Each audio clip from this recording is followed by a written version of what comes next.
Hello friends, स्वागत है आपका फिर से हमारे चैनल ब्रिलियंस 53 में। तो हमने इसके प्रीवियस 3 प्लेलिस्ट बाल विकास, शिक्षण अधिगम और विज्ञान शिक्षण, हमने तीनों प्रश्न पत्रों को, बहुविकल्पी, अति लघु और लघुत्तरीय प्रश्नों को और कुछ मॉडल पेपर को हमने पढ़ लिया है, एनालिसिस कर लिया है।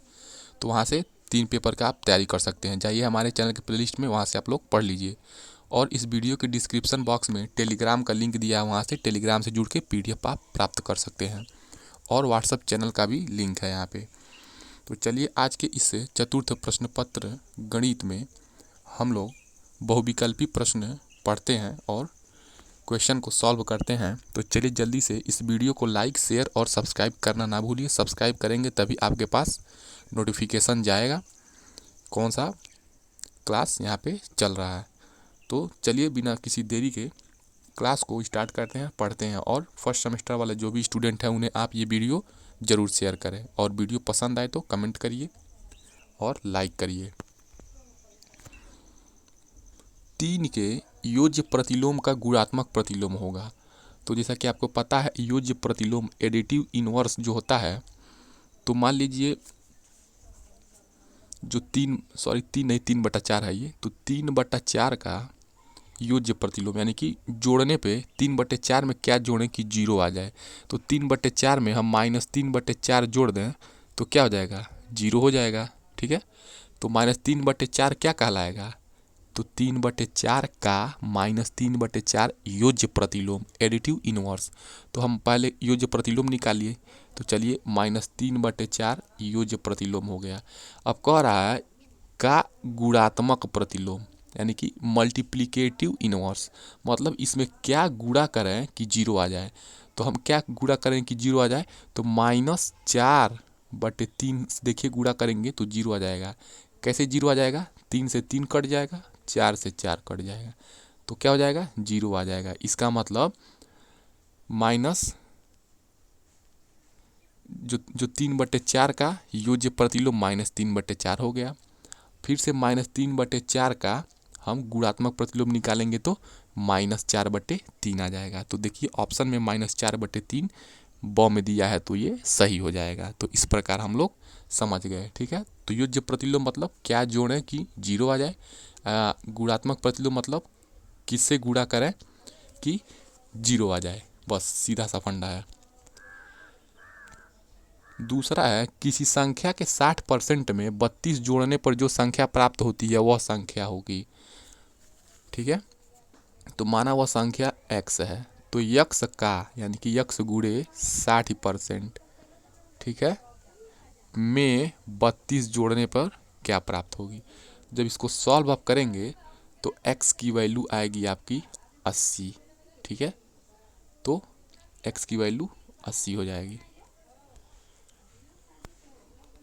455 में पहले 5 यानी कि मान लीजिए जो 455 है, इसमें पहला 5, इसका स्थानीय मान क्या हो जाएगा, 5 हो जाएगा।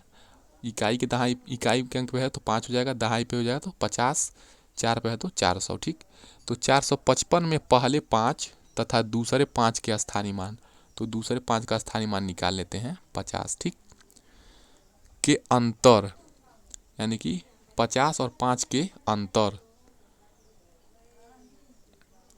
तो 45 हो जाएगा इसका अंतर। ठीक, स्थानीय मान के अंतर एवं योगफल यानी कि अंतर 45 हो गया और योगफल कितना हो गया, 55 हो गया। ठीक, अब क्या करिए, का गुणनफल ज्ञात कीजिए। तो 45 गुणे 55, तो जब आप 45 गुणे 55 करेंगे तो आपका 2475 आ जाएगा। तो ऑप्शन नंबर 100 से हो जाएगा 2475। संख्या प्रश्न नंबर 4 है, संख्या ओ का रोमन अंक होगा। तो 0 का कोई भी रोमन अंक नहीं होता है, तो इनमें से कोई नहीं। इस प्रकार बहुविकल्पी प्रश्न आपके first semester UP DElEd exam में पूछे जाते हैं। तो ये बहुत सीरीज इंपॉर्टेंट है, इसको पढ़ते रहिए, समझते रहिए। जो ना समझ आए आप कमेंट कर सकते हैं। 25 + 3/100 4/100 का मान क्या होगा। तो आपको पता है 25 तो है ही, 3/100 का मतलब हो जाएगा 2 अंक पे दशमलव लगाइए तो 0.2 अंक पे दशमलव यानी कि 0.3। देखिए 2 अंक पे दशमलव है ना, इधर देखिए 2 अंक पे दशमलव, नीचे 100 है। अब फिर यहाँ पे क्या हो जाएगा 4/100 का मतलब क्या हो जाएगा 2 अंक पे दशमलव, तो क्या हो जाएगा इसका पूरा हाल 25 प्लस 0.03 प्लस ये 4/100 क्या हो जाएगा प्लस 0.04। जोड़ेंगे क्या हो जाएगा ये 25, 0.3 और 0.4 क्या हो जाएगा 0.7, तो 25.07। देखिए किस ऑप्शन में 25.07 है, तो यहाँ पे नहीं दिया है। तो मान लीजिए ऑप्शन 100 बता रहा है, तो इसको क्या करिए 25.07 कर दीजिए। ठीक है,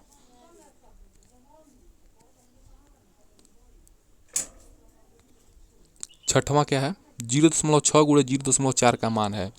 तो देखिए सीधा सीधा मल्टीप्लिकेशन करना है, या तो आप लोग एग्जाम में 0.6 गुणे 0.4 ऐसे करिए। ठीक है, ऐसे करते चलिए, यहाँ पे मान लीजिए 24 हो जाएगा, फिर यहाँ पे ठीक ऐसे गुणा करते चलिए, या फिर नीचे 0 0 बढ़ा कैसे, तो सीधा सीधा कर देते हैं।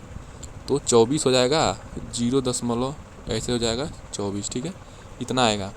तो देखिए 2 अंक 0.6 0.4, तो 1 अंक और 1 अंक 2 अंक पे दशमलव, तो आपका क्या हो जाएगा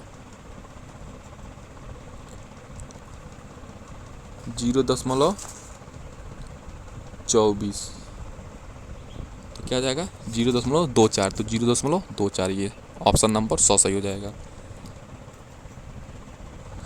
228.54 भागा 100, तो कितना हो जाएगा, तो क्या करेंगे 2 अंक के बाद दशमलव लगा देंगे, तो 2 अंक और दशमलव खसकाइए, तो दशमलव यहाँ पे है ऑलरेडी, 2 अंक और खसका दीजिए, तो 1 अंक ये और 1 अंक ये, तो 2.85 क्या हो जाएगा 2.28054। ठीक है, तो ये क्या हो जाएगा ऑप्शन नंबर ए यानी कि 2.85 ये सही हो जाएगा। समझ में आ रहा है। 8वां प्रश्न है बहुविकल्पी में, किसी वृत्त का व्यास 4 सेंटीमीटर। मान लीजिए ये वृत्त है, एक सेकेंड थोड़ा सा डिस्टर्ब हो गया है, ये मान लीजिए वृत्त है। ठीक है, ये समझ में आ रहा है आप लोगों ना, और आपका ये वृत्त का केंद्र है। ठीक, और ये आपका व्यास है। ठीक, मान लीजिए ये व्यास है, इसका व्यास दिया है 4 सेंटीमीटर, तो त्रिज्या पूछ रहा है, ये पूरा व्यास है। ठीक है, और इस केंद्र से जो आधा दूरी ये होगा ये त्रिज्या आर होगा, और यहाँ से भी त्रिज्या आर होगा, यानी कि आर प्लस आर मिल के क्या होता है डी होता है, यानी कि फार्मूला व्यास बराबर डी बराबर 2r। तो व्यास दिया है 4, ठीक है, 2 × r, तो त्रिज्या r बराबर क्या हो जाएगी 4/2 इक्वल्स टू r, यानी कि 2 2 4, यानी कि r बराबर 2 सेंटीमीटर। तो क्या हो जाएगी 2 सेंटीमीटर। कहने का मतलब ये है कि हमेशा जो वृत्त का व्यास होता है वो क्या होता है त्रिज्या का दूना होता है, या हम ये कह सकते हैं कि जो त्रिज्या होता है वो क्या होता है व्यास का, जिसे मान लीजिए d बराबर क्या हो जाएगा 2r, जो व्यास होता है वो त्रिज्या का दूना होता है। प्रश्न नंबर 9, एक समांतर चतुर्भुज यानी कि पैरेललोग्राम का क्षेत्रफल। तो पैरेललोग्राम क्या होता है, एक दूसरे के ये वाला भुजा बराबर होगा, ये वाला भुजा बराबर होगा, और क्या होगा ये वाला भुजा समानांतर होगा, ये वाला भुजा और ये वाला भुजा समानांतर होगा, पैरेलल होगा। तो इसका क्षेत्रफल दिया है 75 सेंटीमीटर। ठीक, और ऊंचाई दिया है 7.5, तो ये ऊंचाइया कितना दिया है 7.5 दिया है। तो कह रहा उसका आधार सेंटीमीटर में, तो यही आधारवा बताना है आपको। तो जो ये बेस है ये कैसे निकालेंगे, तो आपको पता है समानांतर चतुर्भुज का क्षेत्रफल क्या होता है आधार गुणे ऊंचाई। तो चलिए आधार गुणे हाइट, ठीक है, निकालते हैं क्षेत्रफल। एरिया बराबर क्या हो जाएगा, तो आधार कितना दिया है आधार निकालना है, ठीक, गुणे ऊंचाई कितना दिया है 7.5, और क्षेत्रफल 75 ऑलरेडी दिया है, तो 75 इक्वल्स टू आधार गुणे 7.5। तो क्या हो जाएगा, आधार बराबर क्या होगा, आप देखिए ये 7.5 को 75 के नीचे ले जाएंगे तो 75/7.5, ऊपर नीचे 10 से गुणा कर देंगे।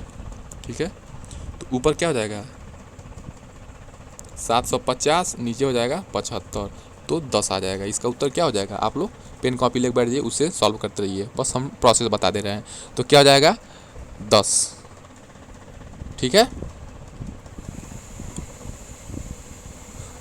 वह वृत्त जो किसी त्रिभुज की सब भुजाओं को बिना बढ़ाए स्पर्श करे कहलाती है। ठीक है, तो वह वृत्त जो किसी त्रिभुज की, तो मान लीजिए कोई त्रिभुज है ऐसे है, ठीक, एक सेकेंड, ये मान लीजिए त्रिभुज है, वह वृत्त जो किसी त्रिभुज की सब भुजाओं को बिना बढ़ाए, ठीक है, यानी कि इस त्रिभुज की किसी भुजा को ना इधर बढ़ाना है ना इधर बढ़ाना है, ना इधर बढ़ाना है ना इधर बढ़ाना है। ठीक, सिंपल त्रिभुज होना चाहिए। तो मान लीजिए सिंपल त्रिभुज हमने बना लिया। ठीक, तो वह वृत्त जो किसी त्रिभुज की सब भुजाओं को बिना बढ़ाए स्पर्श करे, यानी कि बिना बढ़ाए ऐसे ही क्या कर रही है, स्पर्श कर रही है, तो इसे क्या कहेंगे। तो आपको पता है जो ये वृत्त त्रिभुज के अंदर है इसे क्या कहेंगे, अंतःवृत्त। क्या कहेंगे, अंतःवृत्त। ठीक है, इन सेंटर, ठीक है, क्या कहेंगे, इन सेंटर सर्किल कर सकते हैं। प्रश्न नंबर 11 है, किस संख्या में 6 का स्थानीय मान सबसे अधिक है। तो 6 का स्थानीय मान सबसे अधिक किस में होगा, तो देखिए जो दशमलव वाला स्थानीय अंक, स्थानीय मान निकालने का नियम होता है, आपको पता है, मान लीजिए ये कोई अंक हम ले लिए 285.068, तो ये आपको पता है इकाई का अंक है, ये दहाई है, ये सैकड़ा है। लेकिन ज्यों दशमलव के दाहिना साइड जा रहे हैं तो ये जो 0 है इसे कहेंगे दसवां, ये जो 6 है उसे कहेंगे सौवां, जो 8 है उसे क्या कहेंगे हजारवां। ठीक है, और इसका स्थानीय मान कैसे निकालेंगे, तो मान लीजिए ये 285.068 है, तो इसका स्थानीय मान निकालेंगे तो ये क्या है, 0 आपका दसवां है, 6 क्या है हजारवां है, सॉरी सौवां है, 8 क्या है हजारवां है, तो जो 8 हजारवें पे है, ठीक है, तो क्या होगा 8 गुणे 1 बटे क्या करेंगे 1000 कर देंगे। ठीक है, तो ये क्या हो जाएगा, फिर क्या हो जाएगा 8 बटे, तो क्या करेंगे 3 अंक के बाद दशमलव लगाएंगे, तो क्या हो जाएगा 0.008। ठीक है, यानी कि इसमें जो 8 का स्थानीय मान होगा 0.008, फिर 6 का निकालेंगे क्या होगा 6 गुणे, देखिए क्या हो जाएगा ये 0 दसवां ये सौवां, तो 6 गुणे 1 बटे 100। ठीक है, तो क्या जाएगा 0.06, ये 2 अंक पे दशमलव लगाएंगे तो 0.06, तो ऐसे निकालते चले जाएंगे। यहाँ तक समझ आया। तो 6 का सबसे स्थानीय मान किस में सबसे अधिक है, तो ये आपका ये हजारवें पे है 6, इस वाले अंक में देखिए ये क्या यहाँ पे है 100वें पे है, ये क्या है 10वें पे है, तो आपको सीधे सीधे दिख रहा है कि ये जो 10वां बड़ा होता है कि हजारवां कि 100वां कि हजारवां, तो ये हजारवां है ये बड़ा होगा, तो देखिए ये 1000वें पोजीशन पे है दशमलव वाले में, तो क्या हो जाएगा ये इसमें 6 का स्थानीय मान सबसे अधिक है, तो ऑप्शन नंबर ब सही हो जाएगा। यही कॉन्सेप्ट है इसके पीछे का। अर्धवृत्त सेमी सर्किल में स्थित कोण का मान होता है, तो सेमी सर्किल में जो कोण होता है, मान लीजिए ये कोई अर्धवृत्त है, ठीक है, तो आपको पता है ये पूरा 180 डिग्री है। ठीक है, तो स्थित कोण का मान होगा तो 90 डिग्री हो जाएगा, 90 डिग्री। अच्छा ऐसे ऐसे, ठीक है, मैक्सिमम इसमें यहाँ पे पोजीशन पे 90 डिग्री बन रहा है। त्रिभुज का क्षेत्रफल क्या होता है, आधार गुणे लंब 1/2 आधार गुणे ऊंचाई या लंब कह देंगे। ये क्या हो जाएगा, ये आपका आधार, ये आपका लंब, ये आपका कर्ण, ठीक है। किसी त्रिभुज की भुजाएं 6 सेंटीमीटर, 8 सेंटीमीटर, 10 सेंटीमीटर है, उसका क्षेत्रफल होगा। तो त्रिभुज का भुजाएं देखिए क्या दिया है, 6, 8, 10, तो उसका क्षेत्रफल निकालना है। तो कोई भी आधार गुणे ऊंचाई कर दीजिए,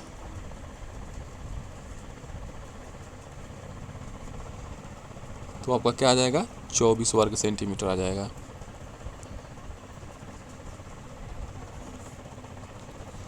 एक त्रिभुज का क्षेत्रफल क्या होगा जिसका आधार 10 सेंटीमीटर, ऊंचाई 6 सेंटीमीटर, तो आपको क्या हो जाएगा, 30 वर्ग सेंटीमीटर हो जाएगा ये। 80 और 90 के बीच अभाज्य संख्या है, तो 80 और 90 के बीच अभाज्य यानी कि प्राइम नंबर है, यानी कि जो स्वयं से कटे और 1 से कटे।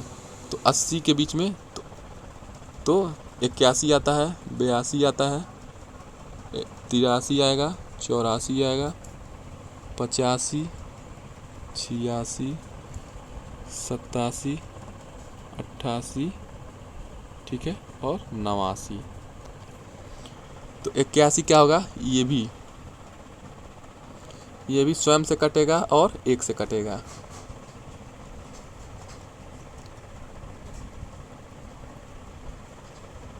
न 9 कहते कि 9 से कट जाएगा, ये 9 से कट जाएगा, यानी कि अभाज्य संख्या नहीं है।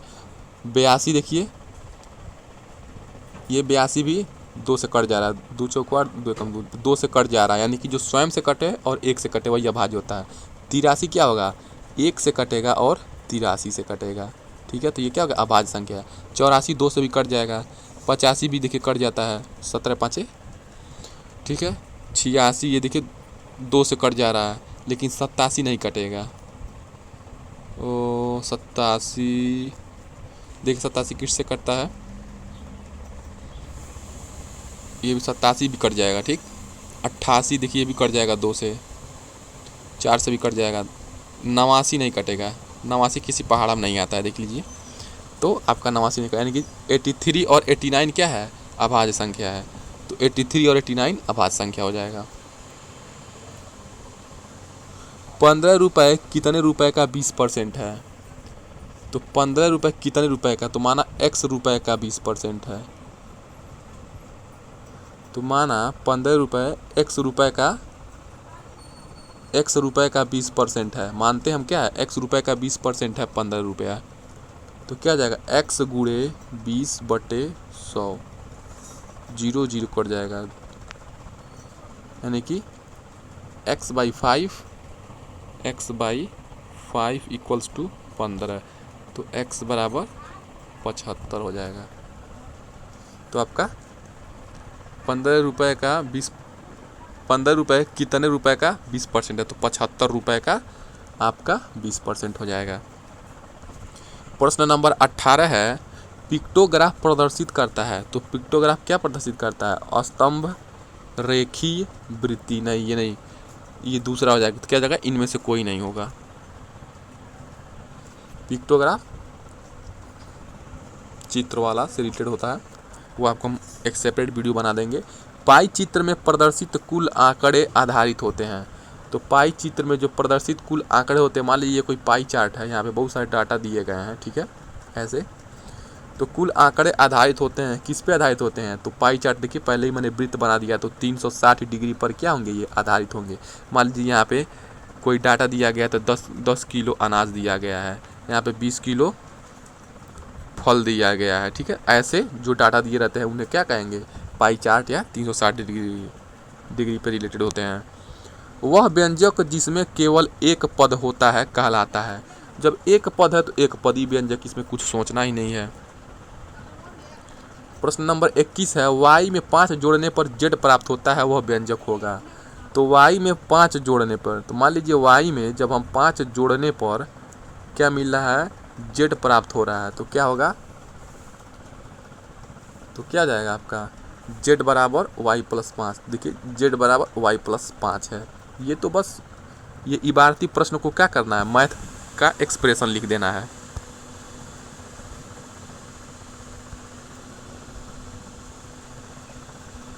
देखिए 25 क्वेश्चन तक देखेंगे, क्योंकि वीडियो बहुत लंबा हो जाएगा तो समझ नहीं आएगा, कॉन्फिडेंस लो हो जाता है। तो किसी संख्या का 1/4 भाग कहलाता है। तो मान लीजिए कोई संख्या का 1/4 भाग, तो मान लीजिए 1 अपने आप में 100% है, ठीक है। तो 1 का चौथाई भाग क्या हो जाएगा, 25, 25 चौका 100, यानी कि 25% हो जाएगा, ठीक है।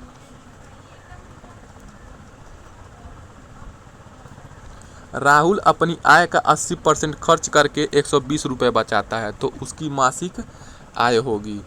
तो राहुल अपनी आय का, तो मानो उसकी आय 100 रुपये है, ठीक। अपनी आय का 80% खर्च करता है, ठीक है। तो मान लो 80% खर्च कर लिया, ठीक, करके 120 रुपये बचा लेता है, ठीक है। ऐसे सॉल्व कर लेंगे, 5 हो जाएगा। इसको सॉल्व करेंगे तो क्या जाएगा आपका, 600 आ जाएगा। चित्रलेख तकनीक का विकास किया था। तो चित्रलेख तकनीक का विकास किसने किया था, डॉक्टर ऑटो न्यूरैथ ने। ये आपको याद करना पड़ेगा। निम्नलिखित में चौड़ाई नहीं होती है। तो चौड़ाई किस में नहीं होती है, तो चौड़ाई आपका देखिए दंड चित्र में होता है। कहिए कैसे होता है, तो मान लीजिए अगर ये x अक्ष है या कोई अक्ष दिया है, तो जो दंड आरेख होता है ना,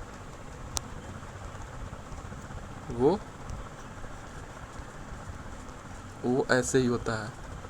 मान लीजिए दंड आरेख होता है, ऐसे ही दंड आरेख होता है, ठीक है। बहुत सारे आंकड़े दिए रहते हैं। ये दंड आरेख देखिए, इसमें चौड़ाई है, इसमें चौड़ाई है ना, इसमें चौड़ाई होता है आयत चित्र में। इसको थोड़ा सा और ऐसे फैला देंगे तो ये आयत बन जाएगा, ठीक है। रेखा चित्र में, वृत्त चित्र, वृत्त में भी क्या होता है, चौड़ाई होती है, लेकिन रेखा चित्र में नहीं होती है। तो ये ऑप्शन नंबर 100 सही हो जाएगा।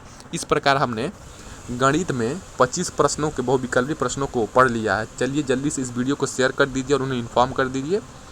जो भी DL फर्स्ट सेमेस्टर वाले स्टूडेंट है, एग्ज़ाम आने वाला है, तो उन्हें सचेत कर दीजिए। और अपना मैथ में जो भी कन्फ्यूजन है वो आप लोग कमेंट कर दीजिए, ताकि मुझे भी पता चले आप लोगों को किस लेवल का समझ नहीं आ रहा है और क्या क्वेश्चन नहीं समझ में आ रहा है। तो उसका सेपरेट वीडियो बनेगा। चूँकि सिलेबस जल्दी से ख़त्म करना है, उसके बाद टाइम बचेगा, तो धीरे धीरे एक एक टॉपिक पे वीडियोस आते रहेंगे, आपको समझाते रहेंगे। तो चलिए मिलते हैं नेक्स्ट वीडियो में। तब तक आप इस प्लेलिस्ट में जाके 3 पेपर पढ़ सकते हैं, टेलीग्राम से जुड़ सकते हैं, और इस वीडियो को लाइक ज़रूर करें और सब्सक्राइब करना ना भूलें। जय हिंद।